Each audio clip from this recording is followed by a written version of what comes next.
This graphic video posted on Facebook shows the moment an encounter between Jacob Blake and Kenosha police quickly escalated. Screams rang out as police fired at least 7 shots Sunday evening. Blake appears to have been shot in the back as he entered the driver's side of an SUV at gunpoint. His children were reportedly in the vehicle.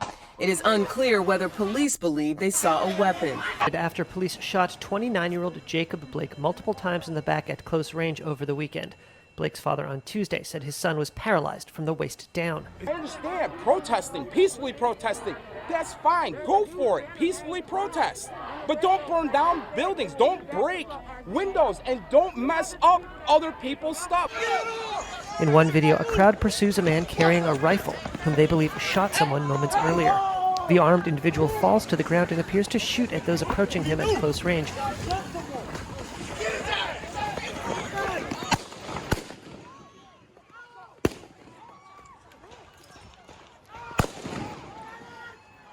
One of those possibly shot does not get up.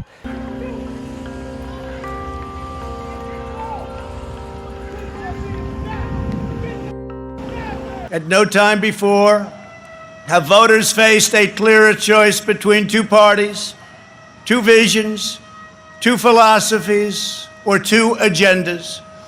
This election will decide whether we save the American dream or whether we allow a socialist agenda to demolish our cherished destiny. We worked hard to pass historic criminal justice reform, prison reform, opportunity zones, and long-term funding of historically black colleges and universities, and before the China virus came in, produced the best unemployment numbers for African Americans, Hispanic Americans, and Asian Americans ever recorded.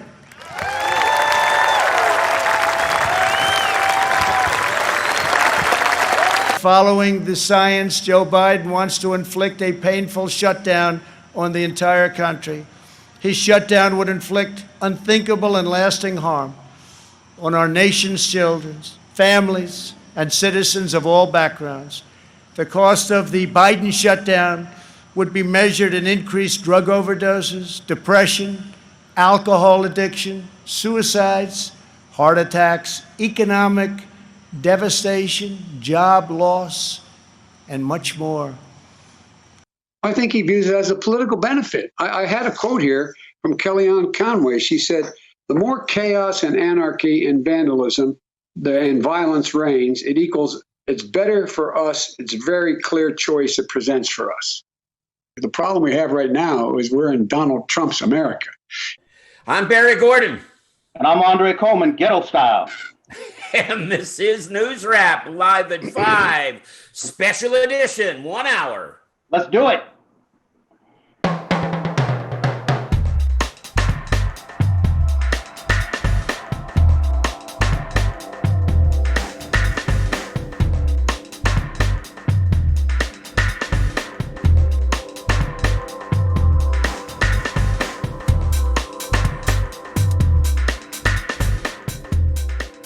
Man, you're looking a little like the Hulk right now. I know, man. I was all I'm set up seeing to go. all of that. I'm seeing body, right? I was all set up to go with my regular way. You know what I'm saying? And then my internet crashed at the last second, so I'm using my phone. All right. Any way you can, because we need you on the show, because we got a big one tonight, folks. We have a full hour that we're going to be with you on the channel. And we have some special guests that Dre is going to introduce in a second. But we decided to take a full hour because there's so much to talk about nationally and locally. And frankly, it's the same story. That's right. Because if you watched the conventions, particularly the Republican convention, you know what the Republican theme is. The Republican theme is, if you elect Biden, you will die. That's the Republican theme. And why will you die? Because there are all of these black people out to run into the suburbs and shoot you. Yep. And that's the theme. That's what he will campaign on for the next 60 days. He wants to rule on fear and make everybody afraid of people who look like me Right. black And it's a rerun from 2016 because in 2016 it was brown people. Now it's black people. In 2016 it was they're coming across the border to get you. Now it's, they're coming from the inner city to get you. It's the same story. That's right. And the same fear tactic. So we wanted to spend some time drilling this down because it is going to be an incredibly important subject. And I'm kind of the token white guy right now in the group, but that's important because there are 60% of us and 13.5% of the black population. So if this is going to change, it's got to change with white people. It's got to change with people like me. And I'm ready for that change. And I'm hoping that a good 55% of the population are ready for that change. And we're going to decide that in November. But in the meantime, it's a scary proposition. And watching the convention, I'm a little less relaxed than I was a week ago. It goes to show you how far these people are willing to go to hang on to power. That's right. To stoke the fires of racism and division and discrimination. You know what? That does not bring the country together. It does not heal the nation. It will not advance us and move us forward. I don't give a damn what policies you set. That's right. You can cure cancer. You can cure every disease and 100% unemployment. Right. If you are stoking the fires of hate, it's just not worth it. That's right.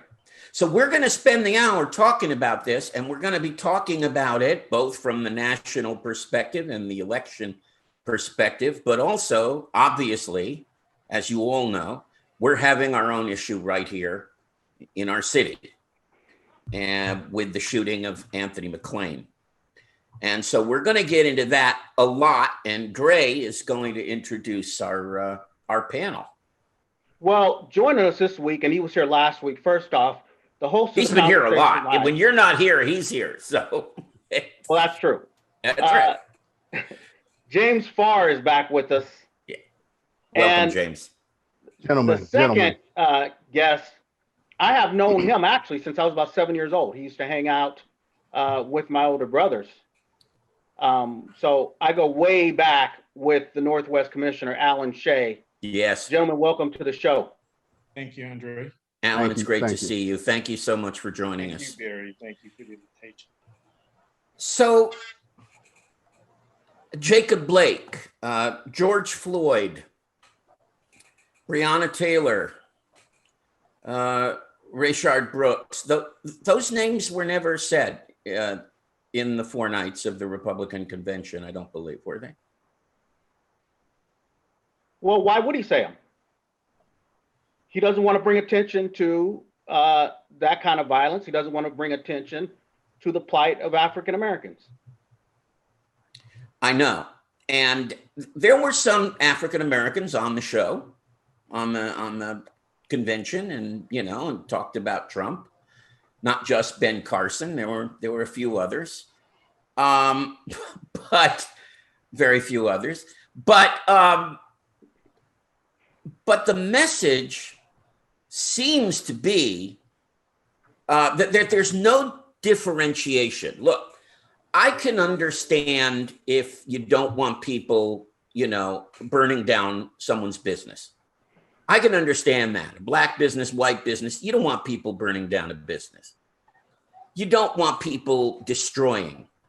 But to conflate those few people with the thousands who have been peacefully protesting is very, very upsetting to me. And they can't be allowed to get away with it. I mean, we have got to be clear that the violence that we're talking about, first of all, I said to Andre that this election is going to be about race. And Andre said, well, the 3 other guys on the show, their lives have been about race. That you live that every day. You breathe that every day. That's not necessarily true for the white voter, but I think the white voter is starting to catch on. Although I did see something a little bit scary today. In June in Wisconsin, there was 61% approval for Black Lives Matter. And that is now down to 49%. Wow. Wow. And that's frightening, because that means that the message that they're sending, as ridiculous as it is, as wrong as it is having resonance. And so how does Biden counter that? What do we do? How do we all counter that? Let me throw it out to you guys. How do we counter that? Well, if we're Black, we vote for him. If we're not, we don't, right? I mean, that's what he said to us. Right. Well, yeah, I didn't think that was artfully put. But, I mean, that's what we do, right? I mean, but it's kind of true. It's not untrue, but I think he put it that if you don't vote for him, you're not Black. And I think that was a big mistake, but hopefully he won't make a whole lot of those. Mm-hmm. But what is the message that we want to send? What is the message that you want to send? Well, I think Barry, Biden needs to send a message that he hears his voters. He understands the empathy that needs to be conveyed as a leader. Right. And there's effective projects being addressed during the next 65 days. And that is, he needs to start with some small projects and build off that. He can also create his content for his commercials off of those things. That's all he needs to do. And he will win this election. But he has to show some form of action that rides right into this huge hurricane that we have with the civil unrest. That's a hard thing to do, when you're not president. I think because he doesn't have the levers of power. So mostly all he has is the ability to talk. But go ahead, guys. Yeah. You know what? I don't want to step on you, Ray, but I think Joe Biden needs to come up with a contract with Black America. Mm-hmm. And Kamala Harris needs to sign off on that too. And they need to make some serious commitments to look at the issues impacting the African-American community, the Black community. Mm-hmm. You know me, I don't really like that term African-American too much. Right. So I'm going to go back to what I usually say. They need to talk about impacting the Black community, period. And they need to say, hold us accountable. And if we don't meet these, requirements, if we're not headed in that direction, then the people have to take action and vote them out next time around. Right. Democratic Party can't just be this party of where they take Black voters for granted. That has to stop. Yeah, and his, I still say I like Kamala Harris, and I like what she represents. I still think her selection is problematic for a younger generation of African Americans, and specifically Black men. And I don't want to muddy the water, but I grew up in the Bay Area. I know what I saw, and some of the things that were modeled, and let's just call it what it is. I mean, when you saw, I'm going to get a few emails about this, but when I saw her relationship with Mayor Willie Brown, the message that it sent to me was that it was okay to have extramarital affairs because that's a part of success. And so that kind of gets trapped into our young culture at a time. And you're looking at Willie Brown. Willie Brown was the man in San Francisco. So to see that's always kind of left a stain. And then I know people personally that have been prosecuted under her time in the district attorney's office. Symbolically, ornamentally, she's a great choice. She just wasn't my choice. Right, right. If I may chime in on that. Absolutely. I think what has to be demonstrated with Kamala is her ability to be effective. Everything that you've articulated is a representation of growing up. Okay, she may have had whatever she had when she was younger. That's her learning to be a young lady, learning the political. But what she's demonstrated is she certainly have the savviness and the endurance to be the foot soldier for this particular assignment. And that is to get Biden elected. I think her record speaks for itself. because every campaign that she has pursued, she's won. And two, she has the dynamic legally to understand all of the issues.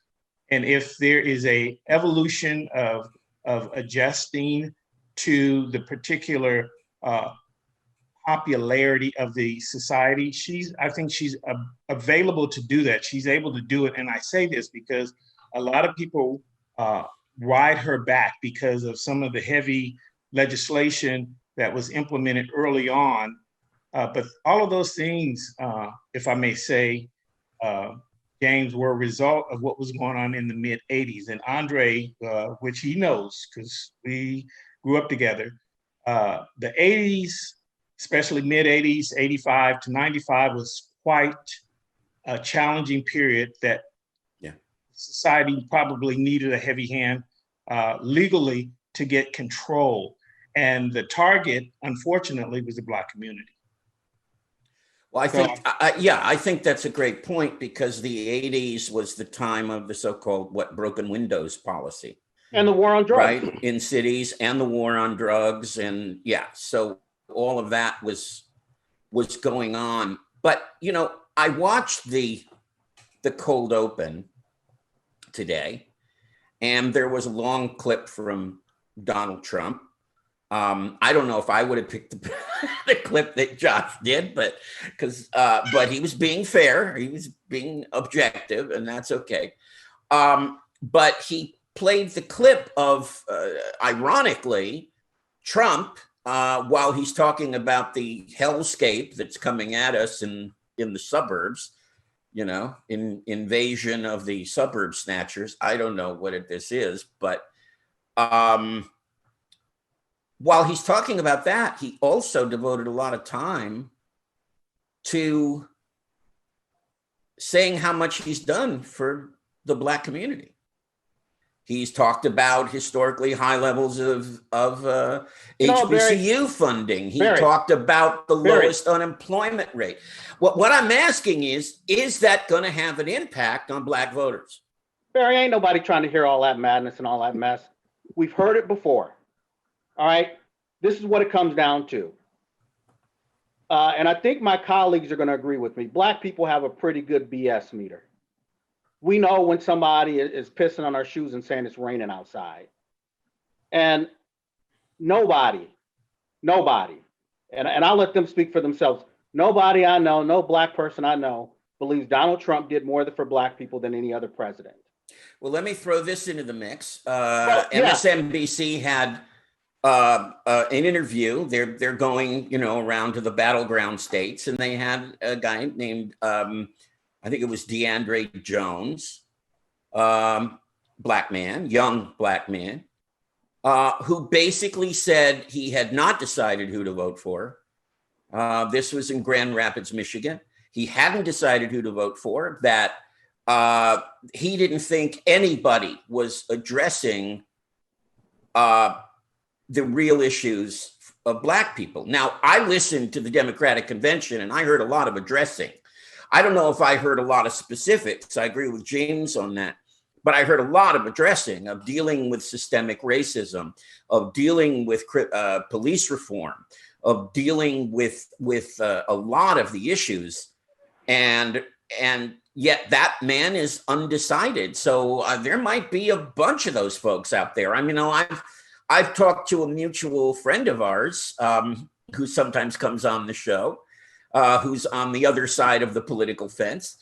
And he says there is a hidden Black vote for Trump out there. And he believes it pretty strongly. And we have, again, I've said this on this program with you guys before, and let me qualify. I'm not a Trump supporter, and I will not be voting for Trump. But that being said, we have a luxury here in California that we're going to go blue. It's not in vogue to actually be a Republican or be a forward-facing Trump supporter. That's here. But when you get out in the South and when you talk with other Black folks in other parts of the country and other parts of the region, there's an underlying tone that a lot of younger Black men, Black women are sick and tired of being told how to think and what to do, because what that has gotten us is where we are right now. And so there's a pushback on independence. And that's Mhm. why I laugh at the gaffe that Biden made. It's like, how dare you question my blackness for me having even the thought? Yeah. How Yeah. dare you? How, that's the most asinine thing. I I'm know. not. But it's not going to keep you from voting for Biden because Well, you're not. You know. I mean, I feel like, he's the lesser of two evils. And what other choice do we have? Right. But right now, there's a referendum on white patriarchal male leadership. I don't want to see any of them. If I and you know what? If I Go may ahead, Alan. interject, if I may interject. Yeah. Again, you're playing right into Donald Trump's playbook. And Who's playing into Donald Trump's playbook? No, let me hear what Alan means by that. Go ahead. The playbook is to repeat and allow those type of statements to keep resonating. And that goes back to what I said when Barry asked the question, what do we do? What we do is we take small steps that are effective. You take small steps that are effective and consistent, they put on a momentum. And the momentum will carry him to the presidency without people getting diluted by all this other information, which is Donald Trump. He is the master of it. That's why he's doing what he's doing. He's taking your focus off the real issue. The real issue is jobs. The real issue is COVID. The real issue is how are we going to be prepared once this COVID situation is resolved to transition back into a stable society. Those are going to be huge. And the reason why they're so huge, gentlemen, is because every recession we've had in the last 30 years have gotten progressively worse and longer. This is what I do for a living, to monitor, to sustain, and to develop models to make sure that we stay in the game. And as long as we do that, that's going to be a winning formula for Biden. If we allow to get caught up in the Donald Trump show, he will lose. Let me correct something. I'm not falling for anything. I have not been a member of any political party for the last 15 years. And so I don't do party politics. I don't do identity politics. I don't do respectability politics. I make my decisions based on my belief systems and my life lived experience. Exactly. It's Donald Trump isn't doing anything to me. These are lived experiences for a Generation X African American Black man. No, that's totally understandable. And on the brighter side of things, in that same segment on MSNBC in Grand Rapids, Michigan, the reporter Von Hilliard was talking to the fact that he ran into 9 white people, and Vaughn is white, and he ran into 9 white people basically on the street, and he stopped every one of them and he said, who are you going to vote for? And to a person, they said, not Trump. And the reason that a lot of them gave was that they're sick and tired of seeing innocent people being shot by police. And that may be a glimmer of hope. You know what, Barry? I'm hoping it is. Voting polls are just like people's bedrooms. This wasn't a poll. This is just talking to people on the street. When you go into the polling place. Oh, yeah. When you go into the polling, people may project one thing publicly, and when they get in their bedroom, they behave and vote another way. So, I hope there isn't a secret vote for Trump. Is that what you're saying? I believe there is. I believe there might be too, because who would really want to admit that they're voting for him? So, and gentlemen, yes, sir. What I would share once again is if you look at our history, The only candidate that really lost an election that should have won was Hillary Clinton. And the reason why she lost is because they lost focus of the objectives. They let Donald Trump bring him in. Hillary Clinton was. I gotta break because we're gonna. Yeah, she was a horrible choice too. Well, all right, guys, I'm gonna go to. There's a comment from Eric Bailey, and by the way, please feel free to comment through Facebook, where we can see your comments and talk about them on the air. And then Eric Bailey said, last night Trump's focused more on law and order, gun rights, conservative judges. Trump will hold everyone hostage until after the election. Not sure what Eric means by that, whether it's literal, which it could be. Well, but I think maybe the wall is bigger than we thought. I don't know, but I think Barry, you brought up a very relevant position, and Trump brought that into play for those who are looking at issues.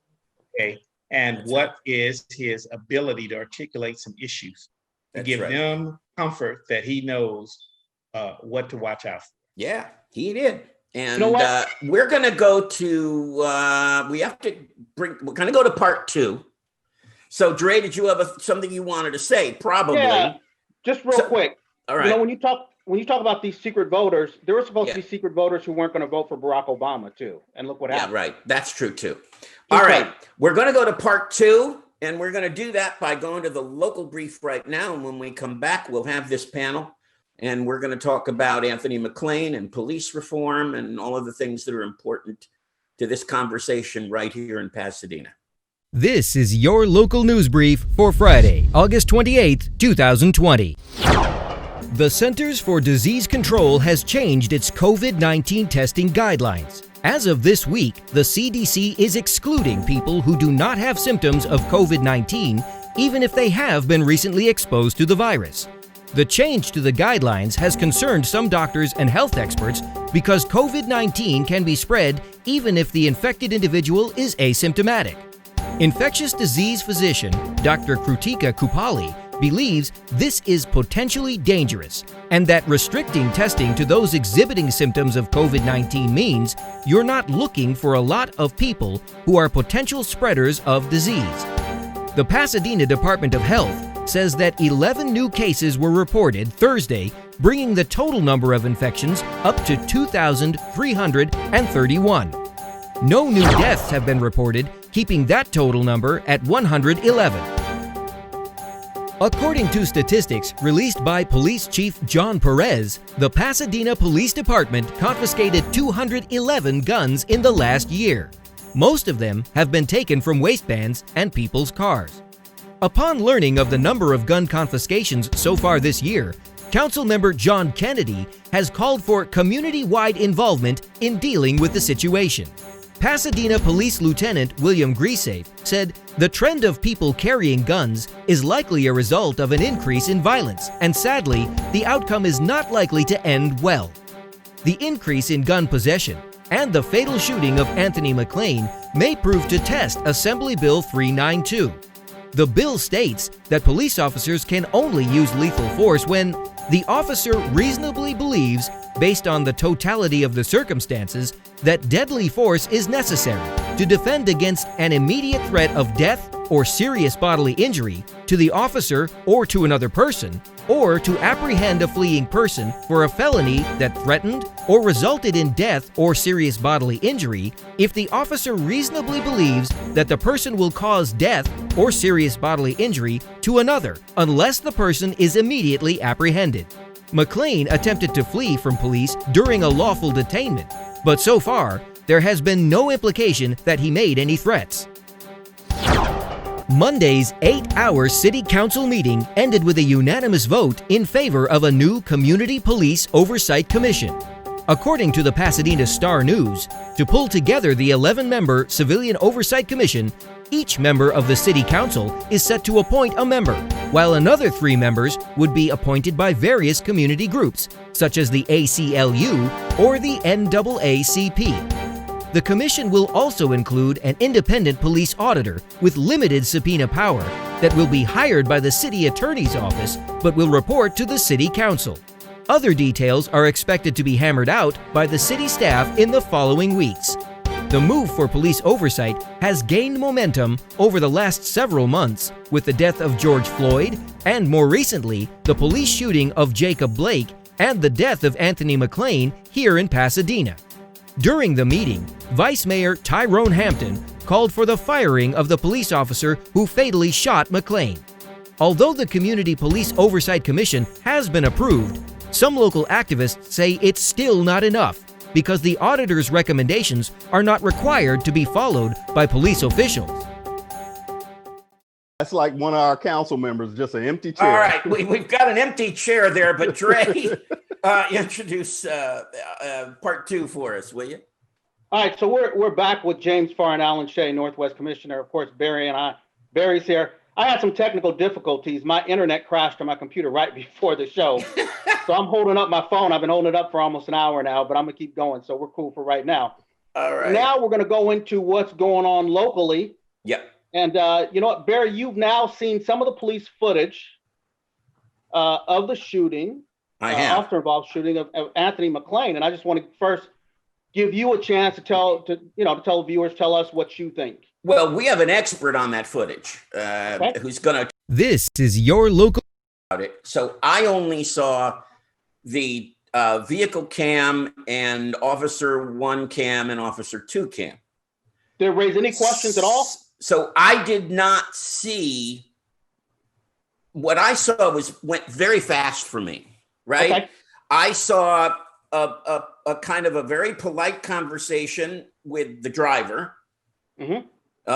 Then I saw a kind of a polite conversation where you couldn't see the passenger. Then I see the passenger come out, start running almost right away. I mean, it looked like he just flew. But what I didn't see, now maybe I watch too much television, so I don't really know what police procedure is. You guys do. I don't. I just know what I'm used to seeing, right? I didn't see anybody go like that and give a warning shot and say, stop or I'll shoot. I didn't hear anything like that. I saw him run. I saw the gun level and blam, blam, blam, blam, blam, blam, blam. Now, I did not see him turn around in watching the footage in real time in regular speed. Mm-hmm. If he shifted, if he turned, I couldn't see it. Well, and then of course I couldn't see the shooting because he's flying down the road, and I don't even see him drop. He's still running when I could see him, and then the next thing I see is Officer 2's camera, which comes on after he's on the ground. Right. So I have no freaking idea what happened, really. Well, before we go to Alan Shay, I'm gonna say this. A lot of our regular audience, I don't know, the new people, a lot of people know, Barry, that you were an actor. Did you ever do an episode of Mannix? Yes, I did. Okay. That shooting in the air warning shot, that's a Mannix Jim Rockford kind of thing for police and dramatic effect. Oh, okay. It ain't the real world, my brother. I'm sorry. Okay. I didn't want to tell you. And I'm sure you were great on Mannix. So Alan Shay, tell us what's up. You checked So out what is the real world? In other words, if someone runs away out of fear, out of anything, the real world is that you just start shooting because no, I mean they were spraying bullets. Hold on, Barry. Hold on, Barry. Let's make sure we set the record straight because Brother Alan does have and did an excellent job of breaking this thing down. Let's go to Alan. There were only 2 shots. First of all, boy, it sounded like more. Okay, bang, bang, bang, bang. It was only 2, and officer number 2 never cut on. He didn't cut his body camera on at the point of the contact with Mr. McLean, and number 2, he never controlled the suspect.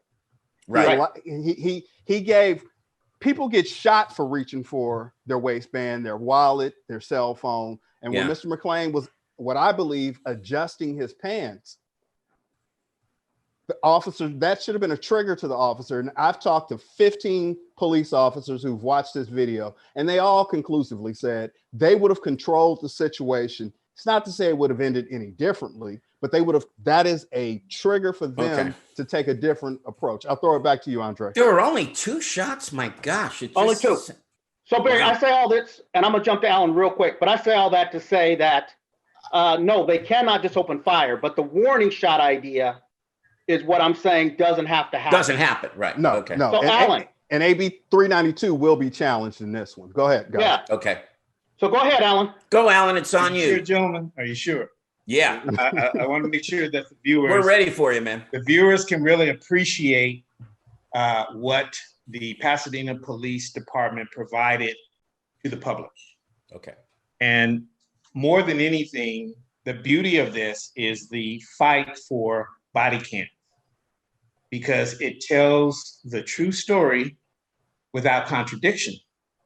And to me, when I was called out on this matter, which was August 16th, by the family, I met them at the police station, and I had an interview with KTLA, and I indicated to them that we will investigate it in the sense of finding out what's happening. We will not pass judgment, and we will report fully to the community as to the specifics based on video.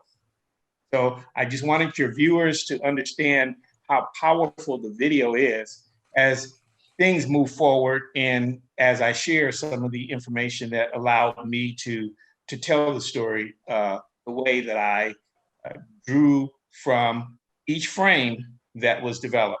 So what I did is I waited until the police video was released, and I reviewed the initial 3 hours before I called John Perez. And I told John Perez, we need to fix this matter immediately, because this video is very serious. Mm-hmm. Now, for your viewers, Barry, just to give you some background, I'm an editor, I'm a producer, and the great training from Pasadena Media has really had a great amount of value to understand how we work in our community.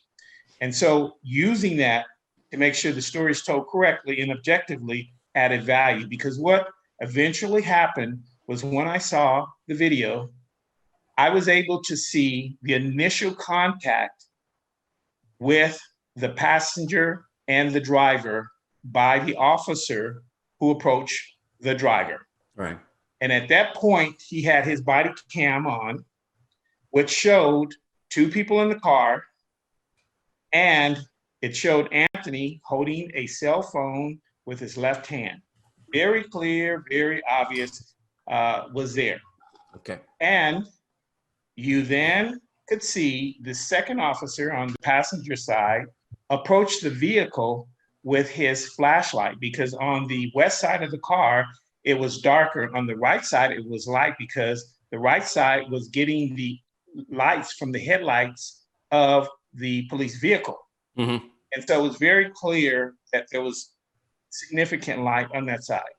And so what I did to begin to understand the story is I looked at what the reaction was with the with the driver first, because the driver also had a cell phone in his left hand. Right. So very clear when he stepped out of the car, he had it. It's very clear he obeyed the orders, and it was very clear he went to the rear of the vehicle and was escorted by the officer, which appears to be their protocol to walk the drivers to the rear of the car to do their evaluation of what they're going to inspect. Mm-hmm. So the same thing took place with Anthony.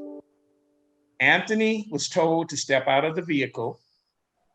The officer opened the door for Anthony. Right, saw that.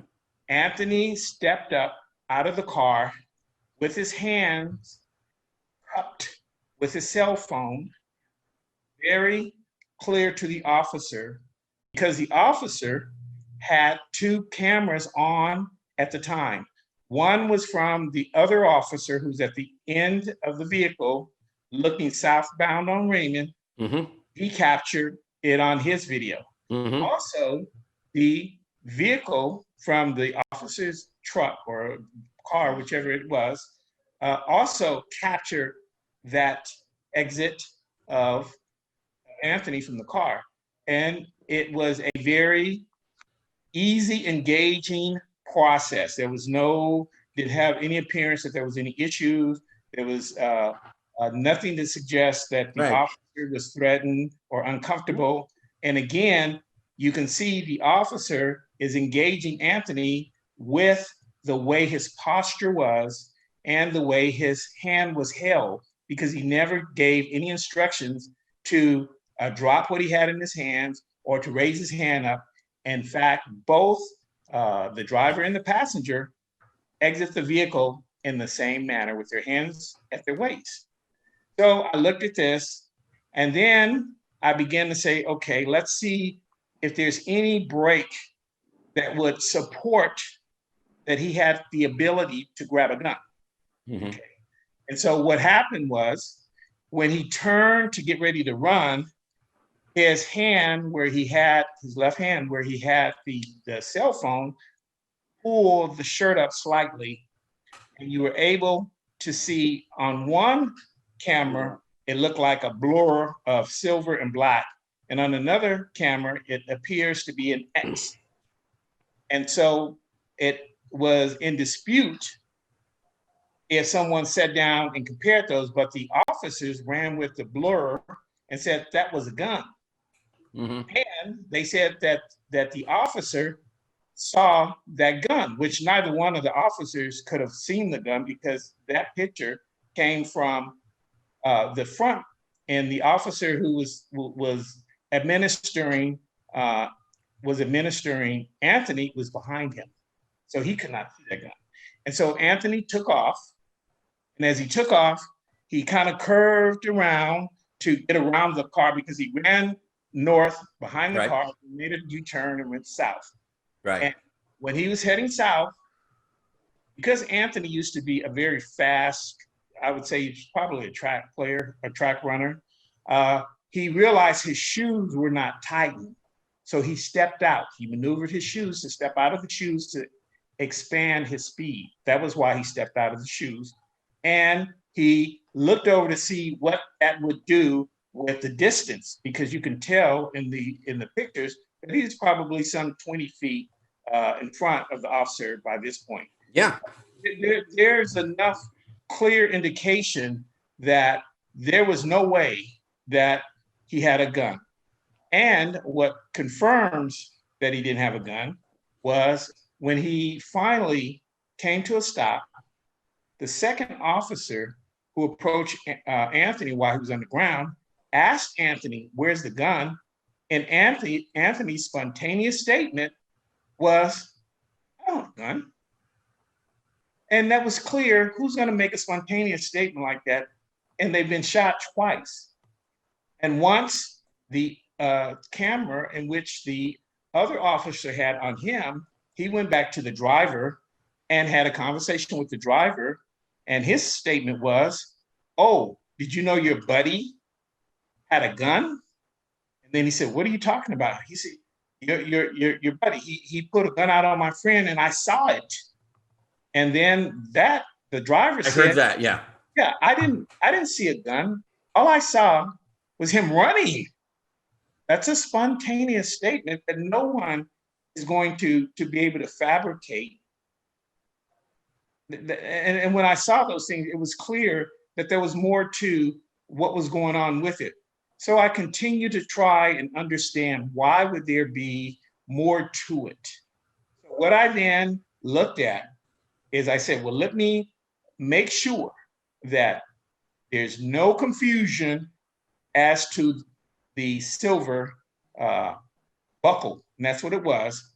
Right. And the confirmation of that was when the paramedics turned Anthony over, because he was actually handcuffed with his stomach to the ground, and he was on his upright with his back. They turned him over to begin to try and resuscitate him. And when they turned him over, you could see a buckle that said MK. And it was clear, very obvious. And that confirms that he did not have that he did not have a gun, and what was illustrated was the silver initials on that buckle. Then the next question becomes, how did this gun and how did the construction of the story of the gun come into play? And I said, okay, let's take a look at it. So interestingly enough, you're talking about the gun that's marked Exhibit 7, yes, right? Exhibit 7, right. And it's taken apart there. It's taken apart. Yeah. But the interesting thing that came into play when I studied and I looked and I broke down the different frames was that one of the officers had his body cam on with a flashlight heading northbound on Raymond, and he's showing his flashlight, and he comes upon a black object that looks and is configured similar to the gun in evidence number 7. Mm-hmm. He kneels down, he picks it up, and once he stands up, one of the other officers asks him, "Is that the gun?" And the officer on the video says, "No, it's not." And he continues to walk northbound on Raymond until he meets up with 2 other officers, and they have a conversation in which the statements are, "Did you find it?" And they said, "No, if it's anywhere, it should be up in this area," which would probably be right where the youth center is, in that area. And I found that to be quite interesting because they never discussed or laid out the specifics as to what time they found that alleged gun, that's evidence number 7. And then they never clearly identified, other than they said that Anthony tossed the gun as he was running down Raymond. There's nothing in the video that support that position.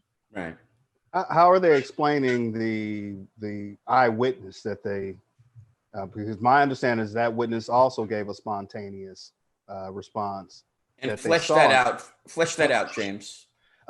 Police are reporting that they had an eyewitness who immediately came forward, a female who immediately came forward and said that she saw, and she went on body-worn, she went on camera and gave a statement that she believed that she saw him with a gun.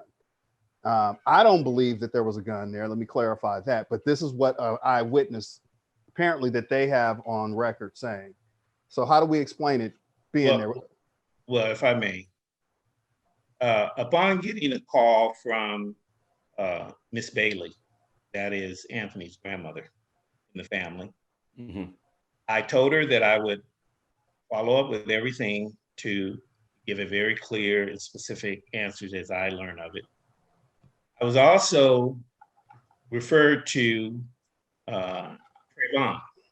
Trayvon is the gentleman who's arrested with the assault.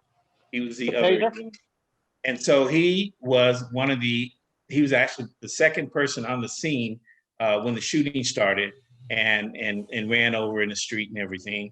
And he gave us an interview, a very lengthy interview, and I didn't have anything to draw from, but to let him share his perspective of what happened.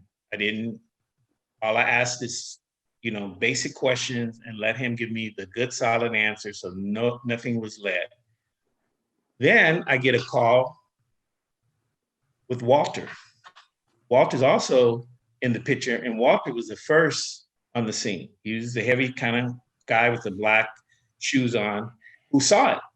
He was in the black car, the first black car that was on the west side of the street as Anthony was running. In fact, he was the only car on the west side of the street when he's running down.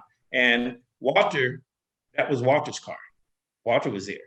And as soon as he saw the lights, he turned back to see what was going on. And he unequivocally said that there was no gun, that there was nothing found as to a gun while he was there that night.